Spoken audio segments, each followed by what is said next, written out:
Hello. Uh-oh. Did I just mess something up on the YouTube side? Let's see. I don't know what I've done. Oh, here we go. Okay. No, I think we're live, right? We good on the YouTubes? Yeah, okay, we're up. Perfect. Hello and welcome to the Creative Control Room podcast pre-show. It's the part of the show where I go around and make sure all systems are go, including lighting, cameras, making sure we're live where we need to be. Okay, cool. We're back on Facebook, which is good because we haven't been there for a couple weeks because the Restream was messing up. Let's check the Twitters, see how we're doing there. All right, and we are back on the Twitters as well. Fantastic. Let's go around, make sure Robert's in the chat. We are live. All right, perfect. Camera 2, camera 3, fantastic. Audio looks pretty good. Let me make sure. We'll just turn that down. How about desktop audio down? Okay. Got the cameras on. Got all my lights on. My audio's up. I'm recording. I am streaming. I'm recording on the soundboard. And sipping on my coffee. Okay. So, I think that's about everything. Today is Sunday, July the 25th. And I think we can just go ahead and get started with this one. I think. There we go. There's that. All right, cool. Got my sound effects up. Good to go. Okay. Hello and welcome to episode number 85 of the Creative Control Room podcast, a show for creators, makers, and doers. My goal is to help you make to the max. I'm your operator, Ryan Hafey, and in this episode, we're going to talk about my biggest regrets as a content creator. Let's get into it with the official, unofficial intro. Here we go.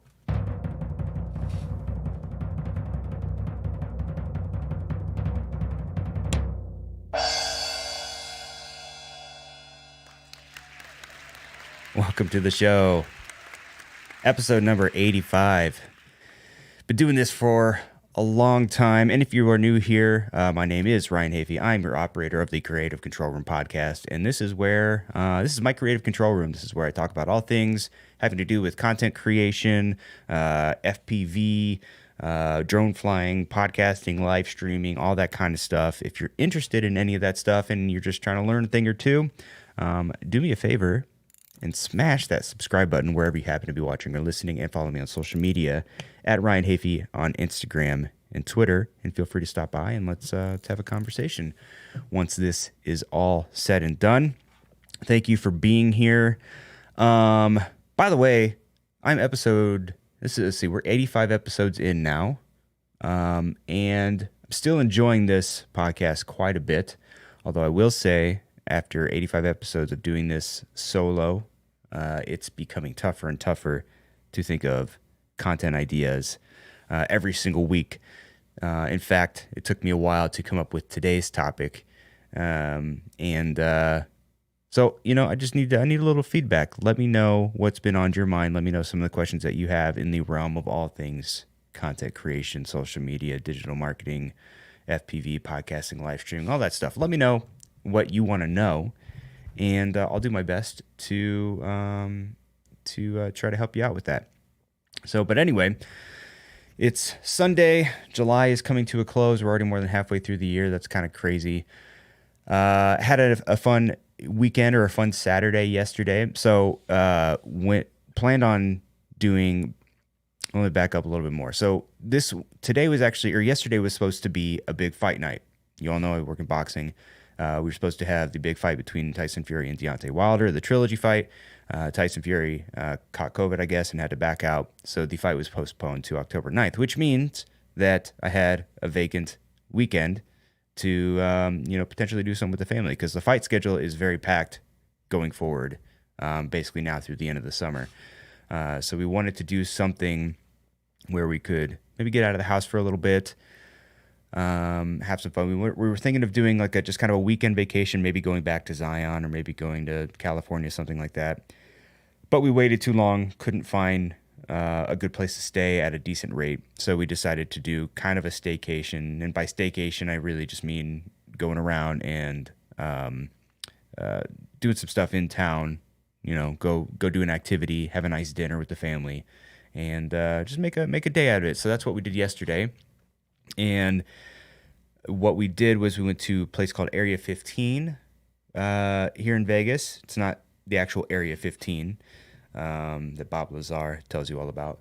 It's I don't even really. It's kind of just this entertainment warehouse type place, and inside it they've got a bunch of different things you can. There's like a zip line that goes through, and there's other these cool exhibits that you can walk through. But the biggest attraction there clearly is a place called Omega Mart, and it's in a way it's kind of like a glorified escape room, sort of, in the sense that you walk in and it's this kind of weird, very strange, like grocery store type vibe, but with all these, there are some real products there, but they're usually like in like kind of fake packaging or funny packaging. And then there's a bunch of fake products on the walls. Like you can buy canned goods that are like, dehydrated air or tattooed chicken, like just really random things, but you can buy them. They sell, a lot of stuff that they have there. You can purchase some stuff you can't. But then there are these secret doors that go into other areas, and you kind of have to discover them. And you can play with things and move things around and just go through doors and find these secret passages. And so it kind of goes from this grocery store into this sort of weird, trippy world where you can just kind of explore. So that's what we did. We'd heard a lot about it, haven't done it yet. So we decided to go check it out. And I did close my file window. Of course I would. But I took a few videos on my iPhone. So I'm just going to show you some of those. Here, we'll go here. Perfect. So this is just a kind of a random selection of clips. This is, I regret not getting any footage from the actual grocery store part of it, but I did get some footage from the kind of the behind the scenes trippy part. So this is this kind of big open area, and I thought that looked like a bunch of coronaviruses on the wall there, but they just have these giant projectors, and sometimes it'll be this, sometimes it'll be something super trippy. All kind of depends. Here is this we found this. If you go through this little hut that they have there, there's this little kind of rock climbing area where you can go in and come out of a secret door, like a one-way secret door. This is another room that they have with a bunch of mirrors, and you've got these kind of crazy things on the walls, very trippy. Over here, this is another room where I don't know exactly what was happening here, but it was a lot of strobe action, and then you would see like your picture would somehow be projected on the wall. This is just some little things on the floor that you could walk over, more trippy lights and things like that. What's this one? They have a lot of slides and things that you can go down. This is my daughter going into one of those slides. They're a little painful and bumpy going down, but they're fun. And then here's kind of a more wide shot of kind of the inside, the inner workings of Omega Mart. So very cool experience if you got a family and if you're in Vegas, something cool to check out if you're in town. Worth it. So anyway, I thought I would share that a little bit. But let's get into the main topic at hand today, which is my biggest regrets as a content creator. I would consider myself a content creator really since like 2009, back when it was still kind of in the early days of content creation and all, podcasting was just becoming a thing. Social media was still very much in its infancy. My first content creation experience or adventure was in podcasting, believe it or not. So it's all kind of full circle. I started getting into podcasting, right at 2009, just recording on a kind of a cheap microphone into my computer, audio only at that point, but sort of dipping my toes in these different platforms and kind of figuring out what they can do. So I've watched the digital content world, that whole landscape changed quite a bit from then until now. It's now been over 12 or, 12 years at this point. Time flies. But over that time, I've tried a lot of different things. I've dabbled in a lot of different forms of content creation, played with a lot of different platforms, and I obviously have some successes from that time, as well as plenty of failures, and just things that if I could go back and do them differently, I would. So to start that list off, I would say my first regret is not starting sooner. And 2009 was pretty soon to start. I mean, it was pretty early in this whole game, but I don't necessarily mean. Robert asked if the early podcast is still available. It might be. I encourage you not to go check it out because it was terrible, and I hope it's buried somewhere on the internet very deep. But I don't even know where I would log in to even access some of the old episodes that I would do. So yeah, just keep that in mind. But I say not starting sooner. I think that's a regret for a lot of people. It's just, especially if you strike some kind of success in some area, you're like, man, if I could only have done that sooner. But it's not that I would have wanted to get started in my content creation career earlier. It's just certain things, photography. I wish I could, it took me, because I think it was in 2000, it wasn't until 2013, I believe, that I got my first camera. And by that point, how old would I have been then? Well, what was that, 8 years ago? So I'd have been like 28, in my late 20s. I feel like there was a lot of missed time at that point. By that point, I could have accomplished a lot more and been a lot farther along, maybe, had I picked up some of those tools earlier. And really, this is a big regret now that I'm thinking about it. Like, just going back, the main reason that I didn't get into photography and video creation sooner really quite simply came down to the fact that at the time I was making less money, but I shied away from it because I knew how expensive potentially a career in that field could be, and it has been. Now, luckily, I've earned enough from my side business to be able to afford a lot of the things that I have now. And, by most people's standards, I would say that the equipment and gear that I have now, I have a lot of gear to work with in comparison to a lot of people. So I'm very fortunate in that aspect. But, that was really the reason why I didn't jump into it sooner. I was just afraid that I would get into it and I would get hooked, and then I would want to spend a bunch of money on it. And that's exactly what happened when I did. But it was going to happen anyway. And I guess it's really applicable to any field that you try. If you want to get into something, it's going to require effort. It's going to require potentially money. So that should be the last thing to hold you back. I've also learned that, you can get away with a lot less than what you think you might need. So whatever, if you're toying with the idea of getting a new camera or something to kind of help you start or progress your content creation career, I would say don't allow your current financial situation necessarily to hinder you from that. Be creative, find ways around it, get a used camera, borrow someone's camera, maybe rent a camera, do something like that, but don't use that as an excuse to not get into something. Another thing that I regret a lot is not staying consistent, not sticking with something that, maybe I try it and worked, but then I just get bored with. And that's a big thing for me is I've got a short attention span. I'm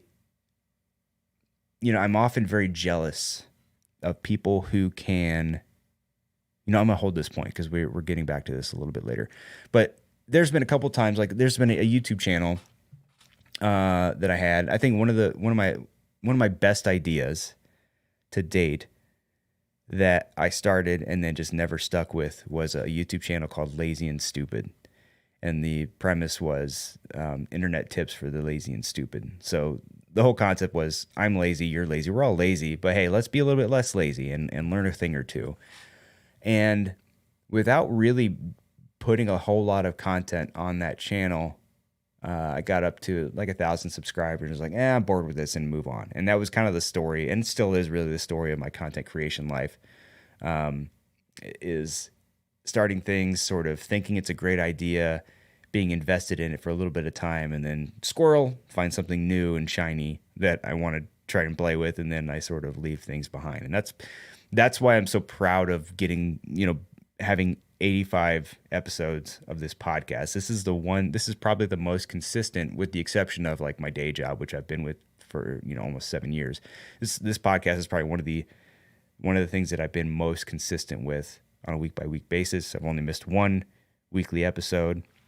And, so I'm trying to incorporate this. Love, Lazy, and Stupid. You still watch it? Really? All right. That's on you then, I guess. Yeah, I guess I'm just sort of waiting for that thing that's going to lock me in, that I can just stick with for as long as I want to. And this so far has been it. But yeah, Lazy and Stupid could have been a thing. That could have been a lot of fun. I just, you never really know. Like I don't know. Part of me was, and there was actually a part where I rebranded that YouTube channel. It was going to go back and start doing more video content on it. And then I did kind of a rebrand, created new assets for it. And then I just stopped. Stopped doing more with it. But that's a regret. Another is buying more gear than I need. I think I spoke a little bit on this last week. And that is, when you're coming up and there's all this opportunity. You're like, I could do that. This looks cool. Maybe I could try to do that. But if I do that, I'm going to need this and I'm going to need that. I've bought so much gear that at this point, I think when you get into any new hobby, you're probably going to waste a lot of money buying stuff that you think you're going to need, and then you just end up not needing it. Like I bought a little slider thing that, like kind of like a manual little camera slider that's about this long, and it's a cheap piece of crap, and I never use it. I bought one of those non-motorized gimbals, the kind where you mount the camera on top, and then there's a long pole, and then there's some weights at the bottom. I used that maybe twice, and later upgraded to a Zhiyun Crane 2, which I haven't used for quite. I like the gimbal, and there's definitely practical uses for it, but for the stuff that I've been doing lately, I haven't used it for so long. A storage area in my home that holds a lot of the gear that I use is under my bed in our bedroom, and there's just a bunch of stuff under there that's collecting dust that I just don't use that often. I remember, not long ago I bought kind of like this pop-up white diffusion box for like product photography. It's one of those things where you just kind of it pops out, and it's a big cube, maybe about, I don't know, 2 or 3 feet by 2 or 3 feet by 2 or 3 feet, one of the two. And it's got an opening in it, and you put some stuff in there, put some lighting on the outside, and you can take some nice product shots on a white background. Never used it once. Just looking around here, I've got a GorillaPod that I don't really use anymore. It's just sad. It's like all this stuff that went to waste that I could have either done without, or I could have rented, or I could have already sold. That's another thing I need to do, honestly, is set up like an eBay or something and just start selling off some of this gear that I don't use and I know I never will. But yeah, that's another regret. Just sort of the gear acquisition syndrome, not allowing myself to sort of stop and use what I have. Yeah. Another is focusing more on client work than on myself. And this is one that I still struggle with today as well. So meaning, I've always had, I think, trouble trusting myself, or sort of like trusting in myself to do things. I've had big ideas, but I've never allowed myself to fully invest myself into them. I've never been able to trust myself to kind of see out my own vision. It's been easier for me to, take someone else's lead. If someone else has a vision, like client work I've done in the past, And I'm working on producing this other podcast at the moment as well. I can work for 8 hours over the course of a week on this other podcast. And it's partially because I'm being paid for it, but also it's someone else's vision. They're relying on me. I'm doing the work for them. So it's easier to help someone bring their vision to life than it is for me to do that with my own vision. And I think the thing that's holding me back, that has held me back and still holds me back, is the possibility of not being able to see it to fruition. I assume that the possibility of failure. Don't read the live chat. It will just distract you. Well, thanks for distracting me, Robert. I'm just kidding.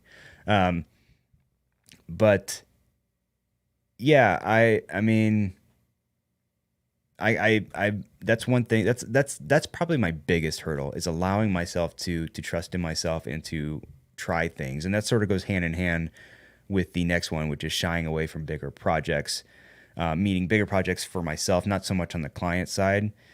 It's, I've had goals, and I still do, of having a goal of, say, one day creating a course, generate some recurring revenue. But, a podcasting course, I could do a course on how to set up a studio, how to get started in podcast, how to host your podcast, how to incorporate video, what are some, how to make a set look nice.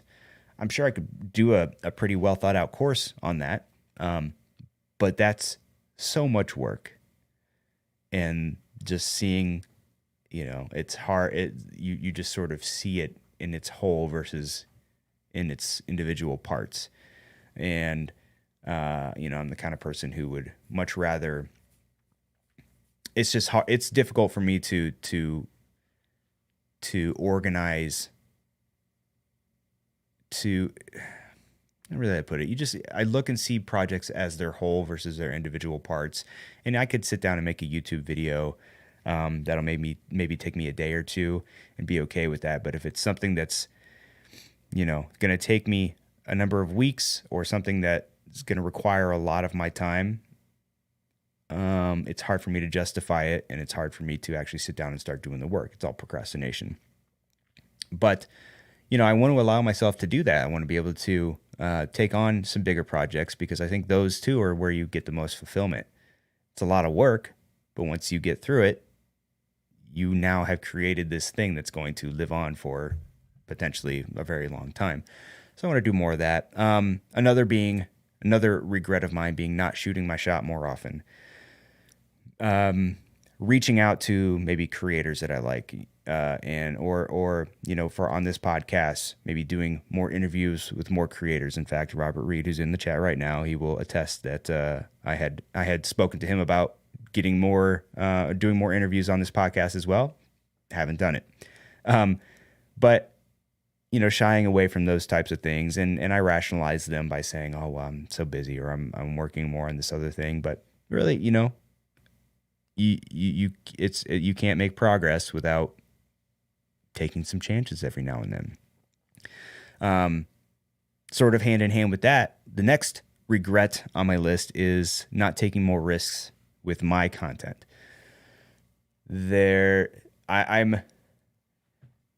I'm often envious of, you watch some of these goofy creators, some of these people that really just put themselves out there, and if you saw these people doing this stuff on the street, you might kind of look at them at the corner of your eye and think, what the hell are they doing? But in reality, they're being just kind of their true self, which I see these people, like you can pick these people out. You can see these people that are really just being their true identity. And it's empowering. It's sort of liberating. You can sort of see it in them, how much more fun they're having doing what they're doing, while doing it as wholly themselves.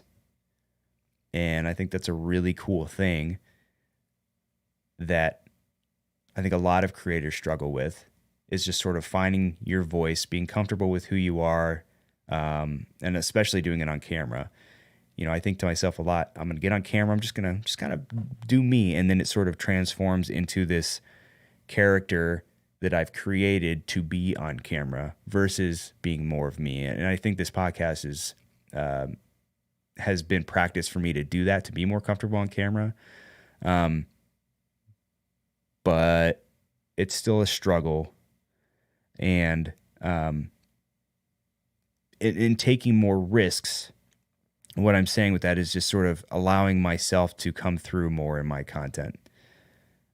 And now that I think about this, I wrote this down in my notes as not taking more risks with my content.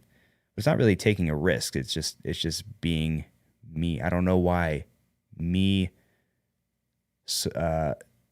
being more authentic and being more of who I feel I truly am is considered a risk. But that's how I wrote it in my show notes here. So I thought that was interesting. But yeah, I want to be able to, I want to be a little bit more liberated in my content and show a little bit more of my true colors. And I think that's, I don't think that's anything that's specific to me. I think a lot of people struggle with that. This one's sort of a regret and not a regret at the same time. And that is that I tried too many things over the years. I look at creators who have found their thing. And I'm like, man, like they know exactly what they're into. They know exactly what kind of content they want to create. That's their thing, and they stick with it. I was trying to think of specific examples. I've been watching a lot of FPV content lately, and a guy like Mr. Steele, who is a phenomenal freestyle drone pilot. His thing is just FPV drone flying. He loves to fly drones, and that's what he does. That's the kind of content he creates. That's his whole shtick.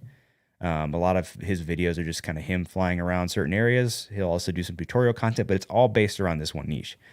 Even this podcast, coming back to me, even this podcast is about all sorts of different things. I make video content every now and then. I make, I do photography. I podcast. I live stream. I fly FPV drones. And I have expertise in all of those areas, but I wouldn't necessarily refer to myself as an expert in all those areas. So I guess I'm, as they say, a jack of all trades and a master of none, which I'm grateful for. I can walk into most situations that have to do, when it comes to content creation, I can walk into most situations with the skills that I have and be able to accomplish something. But I wouldn't consider myself an expert in any one particular area.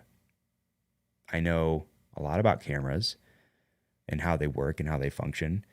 I know a decent amount about video editing and audio editing, but I wouldn't call myself a video editor on a resume, for example, because I know how to edit video, but I'm not a video. And the same, it's kind of like that too with my day job. It's like, yes, I oversee a digital, like a social media, a team of social media marketers and content creators, but we do so much more beyond that it's hard to just say I am this one thing. So doing too many things, I wish I had the mental fortitude or just the mindset to be able to niche down and to find the one thing that I truly love and to go all in on that. But if history repeats itself, which it usually does, I'm going to get bored of that thing, whatever it happens to be, after a certain period of time. I've talked about this when it comes to like photography. When I first bought my camera, I started taking pictures and I thought photography is what I want to do. I created a website. I created a YouTube channel based around my photography. And I was like, this is the thing that I want to do for the rest of my life. And then I'm like, but there's that video stuff over there. Maybe I want to try that out. And then I do video for a while and I'm like, this is it. This is what I want to do. And then I get away from video creation and then I jump into, podcasting, live streaming, and now FPV drone. I will say though, flying FPV drones has been probably one of the most, I don't know if fulfilling is the word, but I'm definitely having the most fun with it. And it's one of those hobbies where I could do it professionally eventually if I wanted to, but I'm also just having a blast, just, whether in a simulator or going out to a field or to a park and flying around. I'm perfectly happy with that as well. So I like that. But I like everything else too. I like this. I like playing with cameras and taking photos, and I don't want to give any of that up. So that's just kind of the life that I've chosen to live, I guess. Have a little bit of expertise in all these different areas versus just being super knowledgeable in one. And that's just kind of how I am. Robert says, as artists, I think we have the right to evolve. It sometimes takes time to find our voice and intention. Absolutely, 100% agree with that. And then the last thing I put on my list here of my biggest regrets as a content creator is just being a perfectionist. Perfectionism is, it's just a paralyzing mindset. And, I don't know where, I think, if you're a perfectionist, you know how this feels. I think perfectionism but also like kind of that imposter syndrome kind of go hand in hand, where you're sort of fighting a battle with yourself. Like for me, I think about why I'm a perfectionist, and I go back and forth between thinking it's either I'm having a hard time, I have to outdo myself, or I have to outdo other people. But in either case, I'm pushing myself towards a standard that either I don't have or like can't achieve, or it either I try and I fail, or I don't know. It's a tricky one. Perfectionism's a tricky one. But for me, I think, I try to make content, and I sort of get into my head about it a little bit. I'll have a good idea. I'll get started on something, and then it won't go the way that I picture it in my head. And then I just decide to either abandon it or settle. And for me, settling is a tough mindset to get into, because it's not, when you settle, by definition, you are accepting something that is not the optimal scenario for you. You know what I mean? Like, this is good enough. Like that, just saying that, it's like, good enough, man. But good enough implies it could be better. It's good enough for who, though? And oftentimes you say that, I'll say that, but I don't mean it's good enough for myself. Usually I'm insinuating that it's good enough for whoever I think is going to be seeing whatever it is that I'm making. But I have probably unnaturally high expectations and standards for myself and the content that I create, which really does nothing more than prevent me from creating more content, which has a what's the thing, the thing where it just keeps getting worse, like a slippery slope. That's what it is. It's a slippery slope, because the more I try, more I keep myself from trying to do things because I have perfectionist tendencies, the less I do them because I get in my own head. And in turn, the less I'm practicing because I'm afraid that I can't achieve the level that I want to. And therefore I regress. You know what I mean? So perfectionism, that's a tough one. But I'm working on it. I have a couple ideas. What I really want to do, I've been thinking a lot lately about getting into back into YouTube content. I struggle a whole lot with the type of content, again, because I can't narrow down, I can't niche down, like I already talked about, into what I think I should be talking about. And then I can't think of an idea that would be good enough for me to want to make something. But I've been toying around with an idea, and hopefully I can get back into it soon. But I think at the end of the day, man, this is really, I have to imagine there are people out there listening to this who share a similar mindset with a lot of these things. So I hope that in saying some of these things that people sort of realize that they're not alone. But also, this has just sort of been like a personal therapy session, I guess, for me. It's just, it helps to be able to get out here and talk through things. Yeah, I feel like journaling helps with that a lot. Like, I don't journal as much as I probably should anymore, but the times that I've done it, when you start writing things down, especially things that are bothering you, and you allow yourself to sit and have time to think through it, by the time you're done journaling, you've sort of come to a conclusion, or at least figured some things out to a certain extent in your mind. So, I think that's kind of what I was hoping with this. Is I think it helps to sort of think through what are the things that are holding you back. So hopefully getting this all out there helps some people, and also helps me to kind of push past it and get back to doing what at the end of the day I really enjoy doing. I just sort of I have set up these invisible barriers that are holding me back.